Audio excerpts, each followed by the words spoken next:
नमस्कार and welcome to study IQ my dear friends. मैं हूं Prashant Mavani. I hope you all are doing good. आज 15 जनवरी 2021 के द हिंदू एनालिसिस में आप सभी का मैं बहुत बहुत हार्दिक रूप से स्वागत करता हूं। डियर फ्रेंड्स, आज द हिंदू न्यूज़पेपर प्रिंट नहीं हुआ है। 15 जनवरी को ये प्रिंट नहीं हुआ है, लेकिन कुछ दूसरे इम्पोर्टेंट न्यूज़पेपर्स के कुछ इंटरेस्टिंग आर्टिकल्स मैं आज आपके लिए लेकर आया हूं। सबसे पहले शुरुआत करना चाहूँगा मार्कस ऑरेलियस के एक कोट के साथ। मार्कस ऑरेलियस रोमन एम्पायर के एक बहुत ही फेमस राजा थे और काफ़ी स्पिरिचुअल थे। उनका स्टेटमेंट है, उनका एक कोट है, our life is what our thoughts make it. हमारे जो विचार हैं वो हमारे जीवन को बनाते हैं। अब हमारे विचार देखिए, अगर ये विचार मेरा है तो मेरा इसके ऊपर कहीं ना कहीं कंट्रोल भी हो सकता है। जनरली ये हम समझते हैं कि हमारे जो विचार हैं वो ऑटोमेटिकली पैदा होते हैं। यस, दैट इज़ राइट, हमारे विचार ऑटोमेटिकली पैदा होते हैं, लेकिन किस विचार को एक्सेप्ट करना, किस विचार को रिजेक्ट करना, किस विचार को सिर्फ दूर से बैठकर देखना, ये हमारे हाथ में होता है। और ये चीज़ मेडिटेशन के माध्यम से, ये जो एक स्किल है, ये जो एक कला है, वो हम मेडिटेशन से सीख सकते हैं। तो अब life is what our thoughts make it. आज हमारे टेबल के ऊपर है 4 इंपॉर्टेंट टॉपिक्स। केनिया के बारे में बात करेंगे, फिर फूड शॉर्टेज के बारे में बात करेंगे, यमुना में जो पोल्यूशन है that is also part of our discussion today, और स्टार्टिंग करेंगे न्यूक्लियर पावर के साथ। आगे बढ़े उससे पहले डियर फ्रेंड्स, एक गुड न्यूज़ है। हमारे सभी स्मार्ट कोर्सेज के ऊपर रिपब्लिक डे सेल चल रहा है। इसमें आपको फ्लैट 50% डिस्काउंट तो मिल ही रहा है, ऊपर से जब आप रिपब्लिक 10 का इस्तेमाल करेंगे, ये कोड है, तो इससे आपको 10% एक्स्ट्रा, तो टोटल कितना हो गया, 60% डिस्काउंट मिल रहा है। ये ऑफर 26 जनवरी 2021 तक ही वैलिड है। आज के लेक्चर की PDF को डाउनलोड करने के लिए चेकआउट माय टेलीग्राम चैनल। हमारी चैनल स्टडी IQ एजुकेशन को सब्सक्राइब करना ना भूलें। आज का वीडियो अगर आपको पसंद आता है then please hit the like button, और लेक्चर को दूसरे स्टूडेंट्स के साथ भी शेयर ज़रूर करें।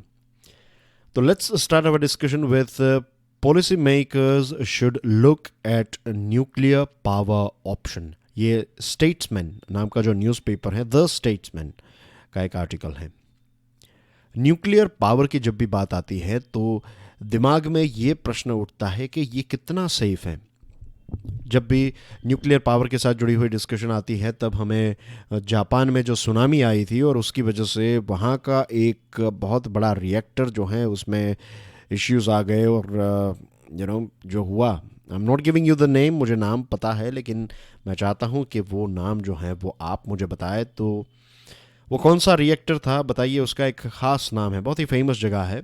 Stick your answer in the comment section. ये आज का आपका पहला प्रश्न है।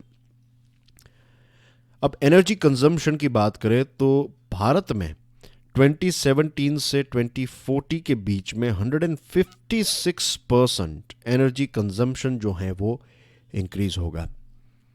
आज हमारे देश की सिचुएशन ये है कि 80% हमारी एनर्जी जो है वो हम फॉसिल फ्यूल से पैदा करते हैं, यानी कि कोल, ऑयल और गैस। ये जो फॉसिल फ्यूल हैं इनकी वजह से ग्रीन हाउस गैसेस एमिट होते हैं, और ग्रीन हाउस गैसेस की वजह से एयर पोल्यूशन बढ़ता है। एयर पोल्यूशन की वजह से हमारे देश की ही बात करें तो हज़ारों लोगों की मृत्यु होती है और लाखों लोग जो हैं वो अलग अलग बीमारियों से जूझ रहे हैं because of air pollution. I am just talking about human beings.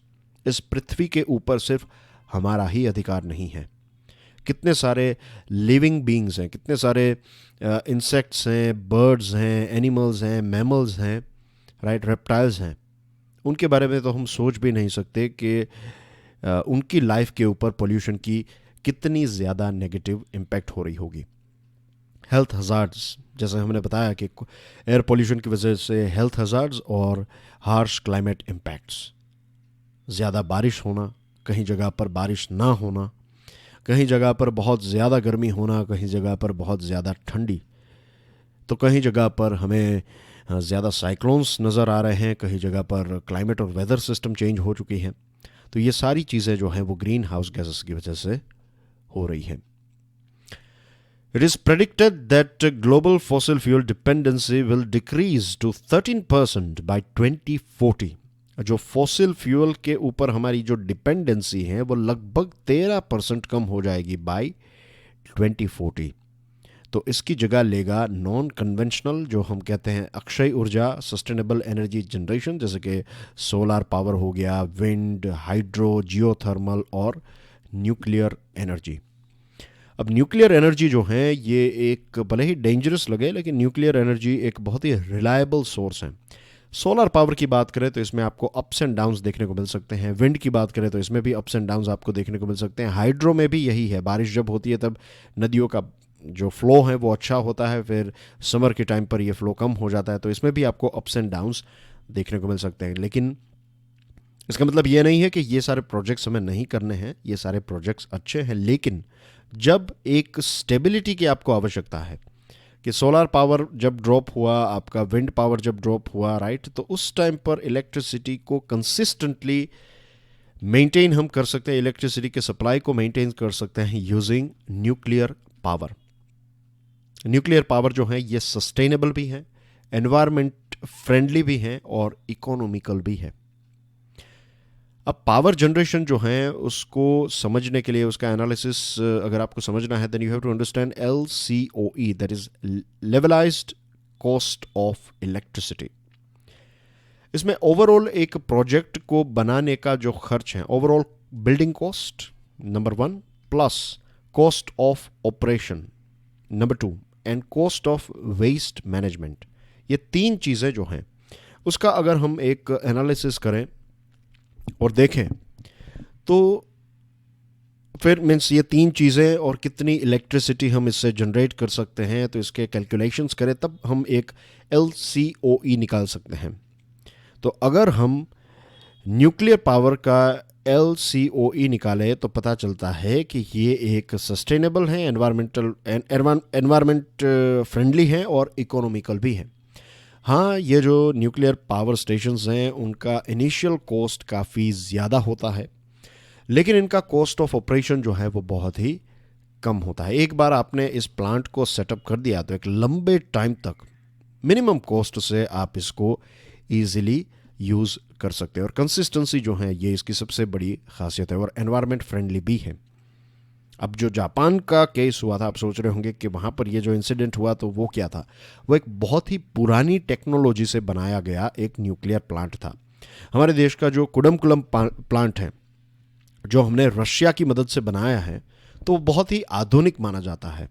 बहुत सारे सेफ्टी फीचर्स हैं उसमें, और सबसे ज़्यादा जो प्रश्न उठता है वो ये है कि ये जो रेडियो एक्टिव वेस्ट है उसके मैनेजमेंट के बारे में क्या करेंगे। तो देखिए, जो रेडियो एक्टिव मटेरियल है, जो फ्यूल है, तो उसका लगभग 3% जितना जो वेस्ट होता है उसमें 95% जितनी रेडियो एक्टिविटी होती है। तो उसको भी सील ऑफ करना, यानी कि उसको भी एक अच्छी तरीके से स्टोर करके उसको एक राइट जगह पर रख देना, ये भी एक बहुत ही एस्टैब्लिश्ड चीज़ है। ये पूरी दुनिया में इसको प्रैक्टिस किया जाता है और काफ़ी सेफ भी मानी जाती है।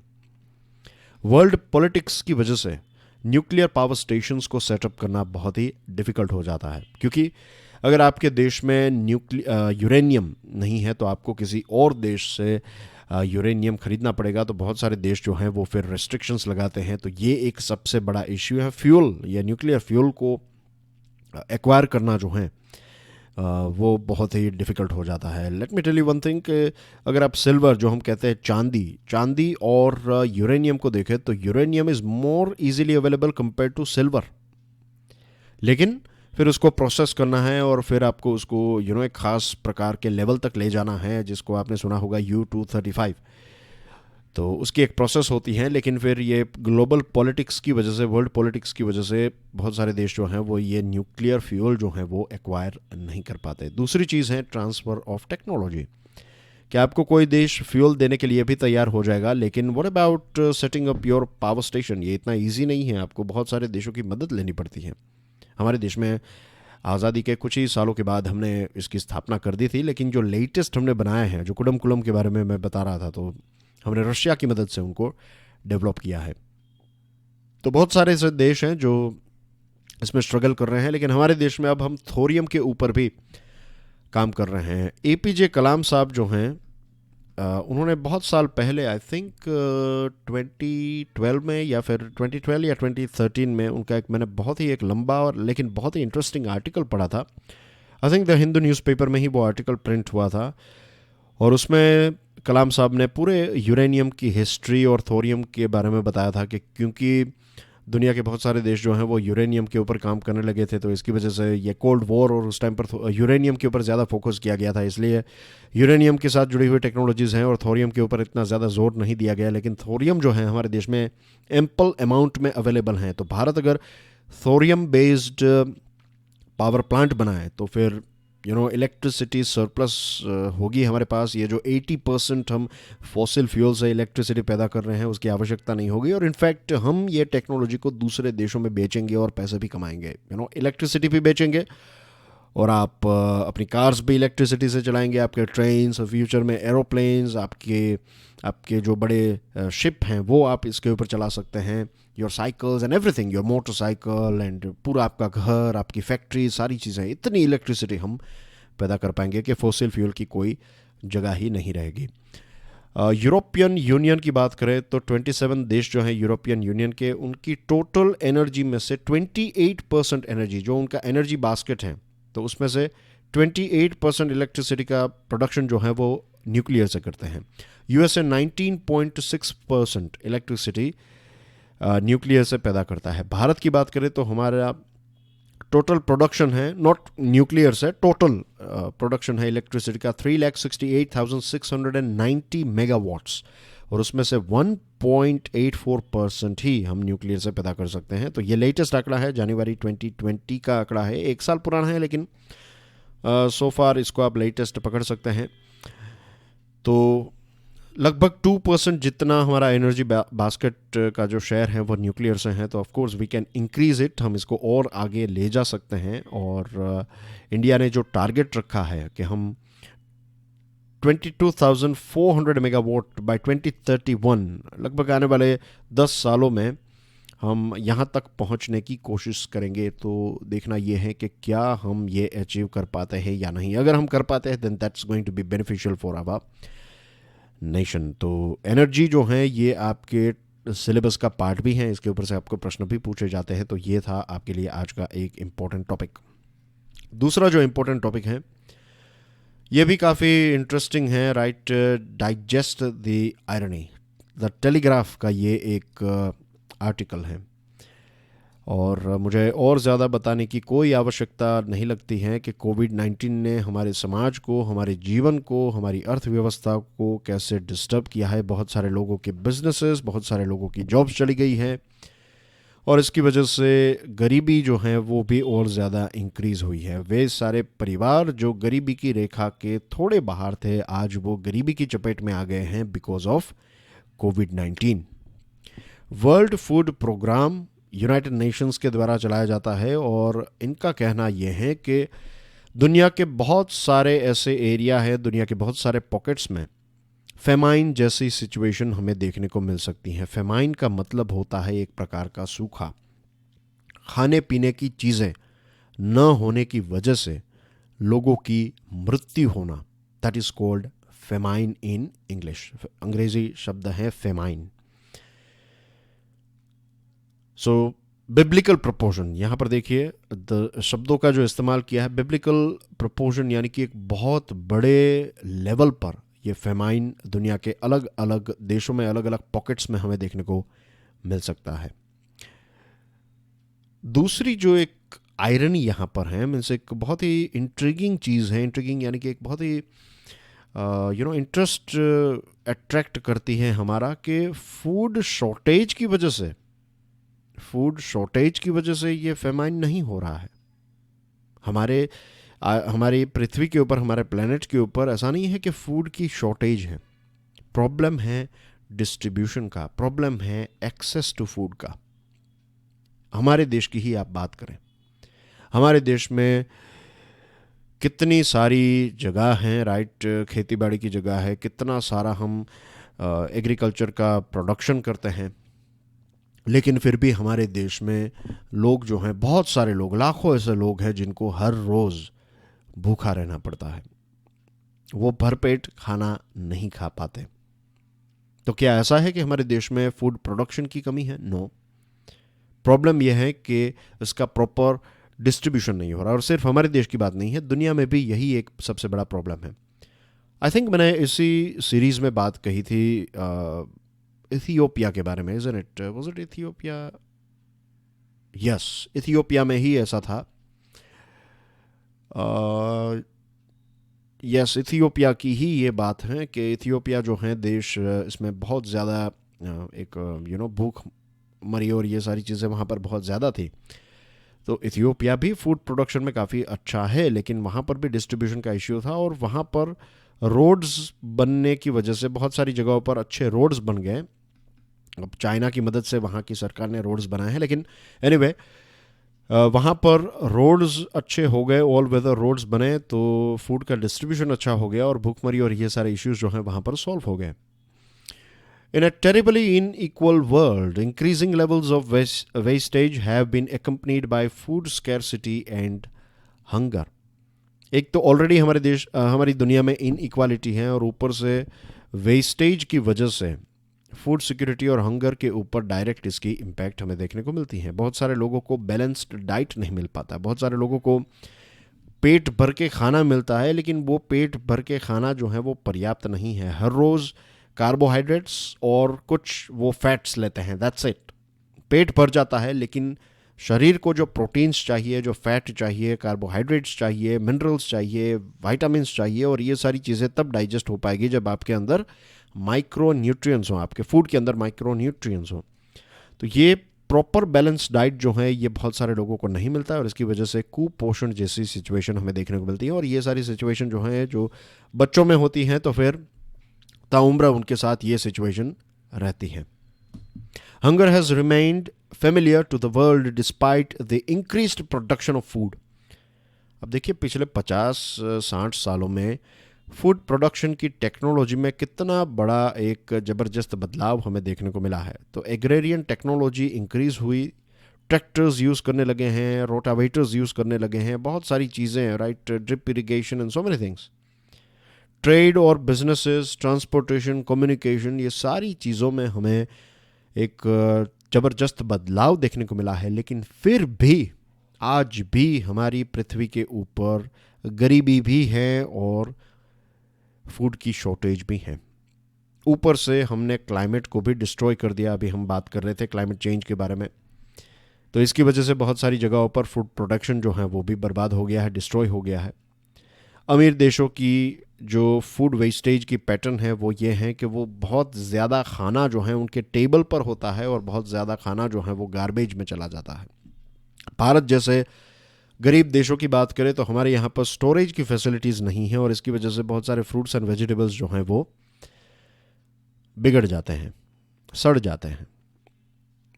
इन India the wastage according to government it is estimated to be around 16 to 20% of all produce, especially fruits and vegetables and oil seeds.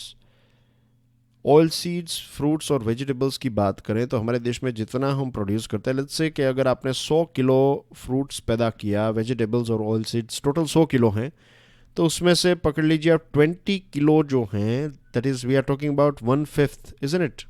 1/5 जो है वो बिगड़ने की वजह से वेस्ट हो जाता है, स्टोरेज की फैसिलिटी ना होने की वजह से ये वेस्ट हो जाता है। फूड एंड एग्रीकल्चरल ऑर्गेनाइजेशन का एस्टिमेशन ये है कि हर साल दुनिया में 1.3 बिलियन टन जितना फूड वेस्ट हो जाता है।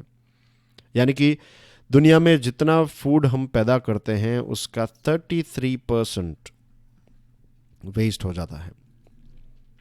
इसकी कीमत है लगभग कुछ 2.6 ट्रिलियन डॉलर्स।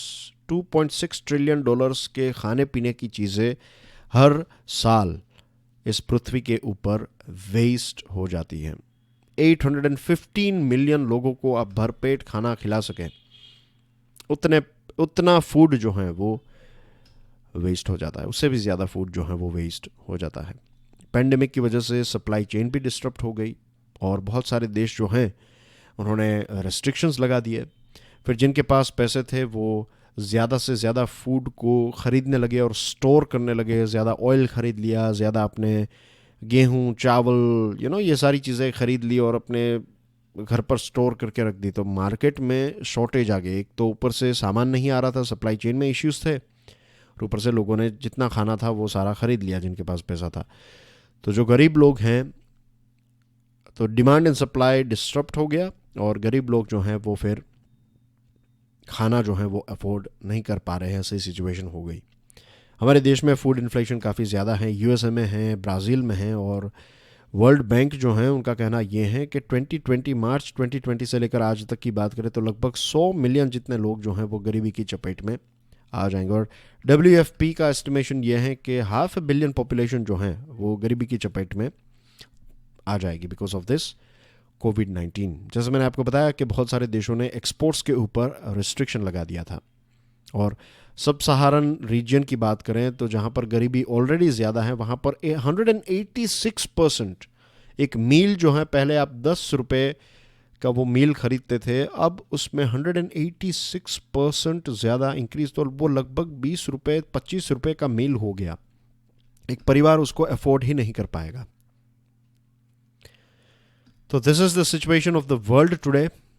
हमारे देश में 38,000 जितने रिलीफ कैंप्स हैं जहां पर 16 मिलियन लोगों को खाना खिलाया जाता है। It is estimated that 196 million people in India suffer from food insecurity. हमारे देश में 196 मिलियन लोग जो हैं वो फूड इनसिक्योरिटी से गुजर रहे हैं। यूएसए में पहली बार ग्रेट डिप्रेशन जब 1930s में हुआ, उस टाइम पर वहाँ पर फूड बैंक्स देखने को मिली थी। लोग जो हैं उनके पास खाना नहीं था तो वो फूड बैंक्स में जाते थे, वहाँ से उनको खाना मिलता था। इतने सालों के बाद यूएसए में फिर से फूड बैंक्स नज़र आ रही है।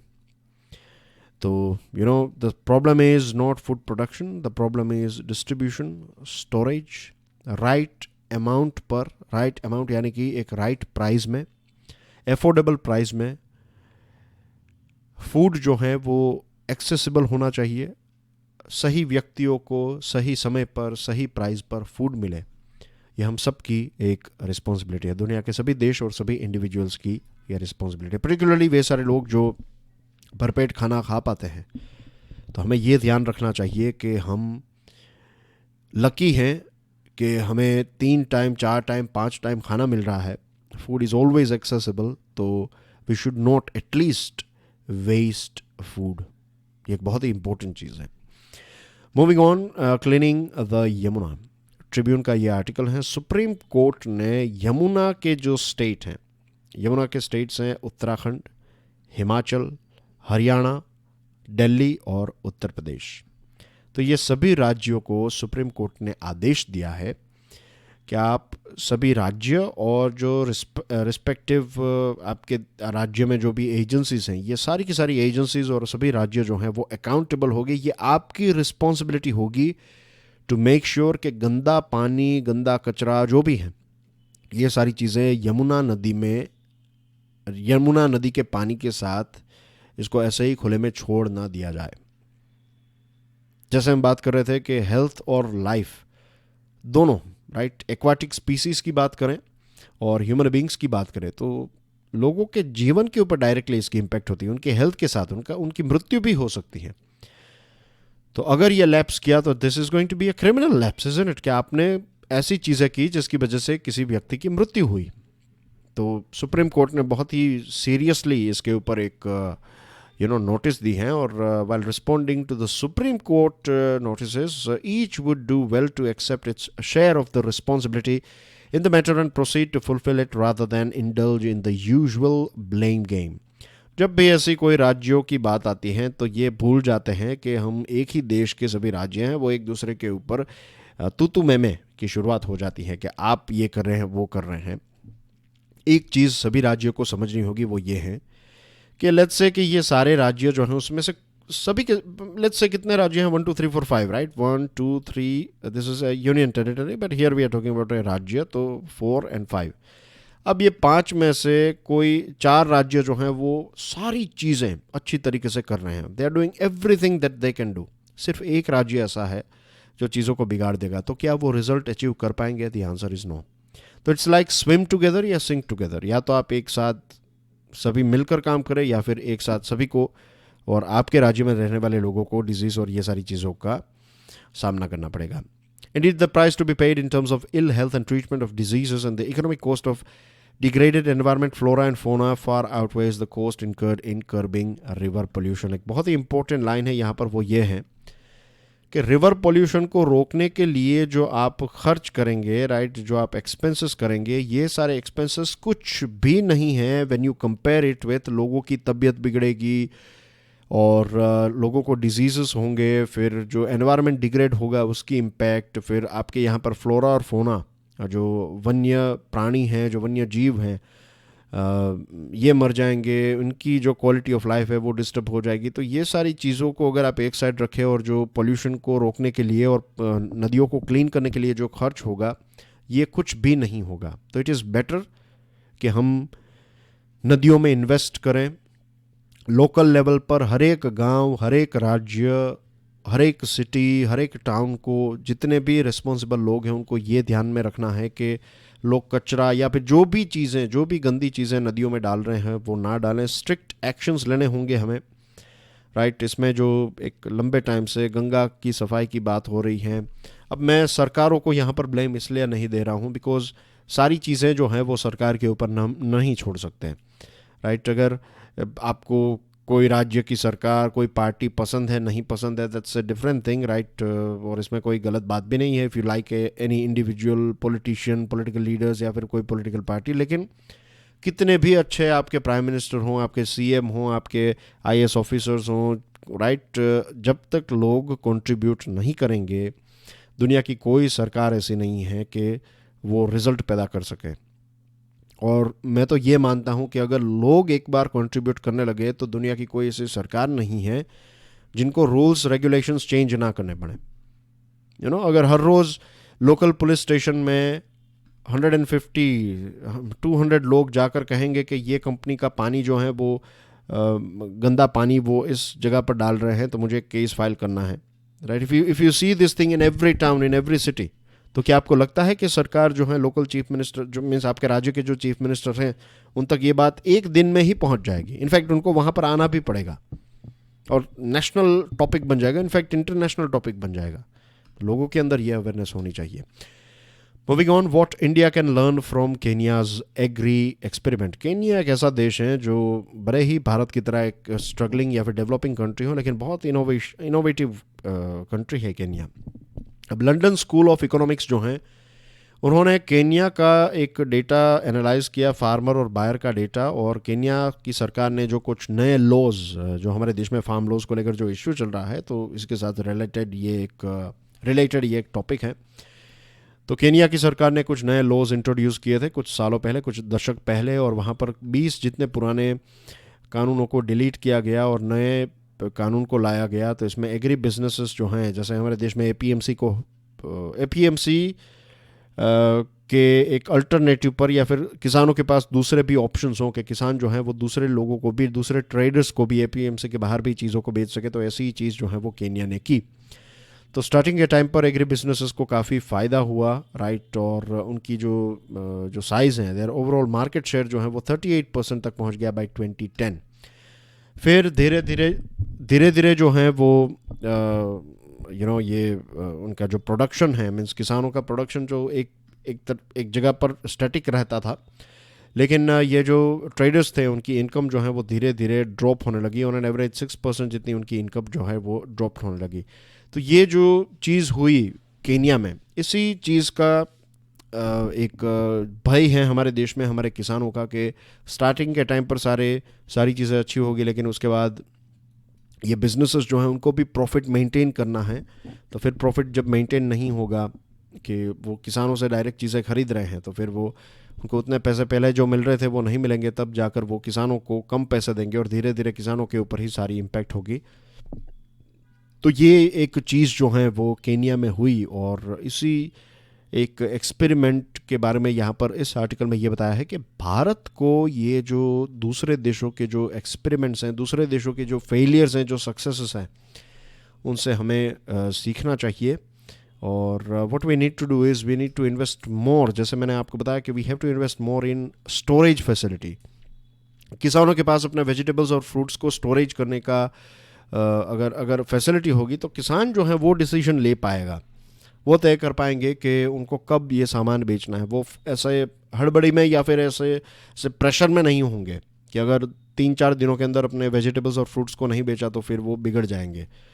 तो ये एक लॉन्ग टर्म सॉल्यूशन है। और ज़्यादातर चीज़ें जो हैं वो टॉप डाउन होती हैं, यानी कि टॉप लेवल पर डिसीजन लिया जाता है और फिर बॉटम लेवल पर उसको इम्प्लीमेंट करने की कोशिश की जाती है। लेकिन अब ये वक्त आ चुका है कि हम बॉटम अप और टॉप डाउन दोनों चीज़ों को मिलकर, यानी कि ग्राउंड रियलिटी पर, ग्राउंड लेवल पर जो है वो भी डिसीजन मेकिंग का पार्ट बने और टॉप लेवल पर सारी चीज़ों को इम्प्लीमेंट करने का एक ओवरऑल मॉनिटरिंग किया जाए। तो ये दोनों चीज़ों को लेकर चलना होगा, तब जाकर हमें इसका कोई सॉल्यूशन मिलेगा। And that's everything in today's discussion dear friends. Make the most out of this republic day sale. I will see you tomorrow. माफ़ कीजिएगा कि जैसा मैंने आपको बताया आई वॉज ट्रैवलिंग, तो ट्रैवलिंग करने की वजह से I was not able to record this lecture. फिर जाकर जब मैंने हिंदू न्यूज़पेपर की वेबसाइट देखी तब मुझे पता चला कि इट वॉज नॉट अवेलेबल। तो फिर मैंने अलग अलग न्यूज़पेपर्स में जाकर आपके लिए जो इम्पोर्टेंट आर्टिकल्स हैं वो मैं आपके लिए आज लेकर आया हूँ। और हो सकता है डियर फ्रेंड्स कि ये लेक्चर जो हैं वो आपको संडे तक मिले, राइट। बट रेस्ट एश्योर्ड आपका जो एक गैप है वो मैं नहीं होने दूंगा, right. I will make sure कि आपका कोई गैप ना हो, आपको वीडियोस मिल जाए तब आप इसको देख लें और आपकी स्टडीज़ को कंटिन्यू करें। तो थोड़ा डिले हुआ है उसके लिए मैं माफ़ी चाहता हूँ, बट कंटिन्यूटी मेंटेन रखूँगा। So that's everything from my side. Thank you very much for watching this video. God bless you all. Jai Hind.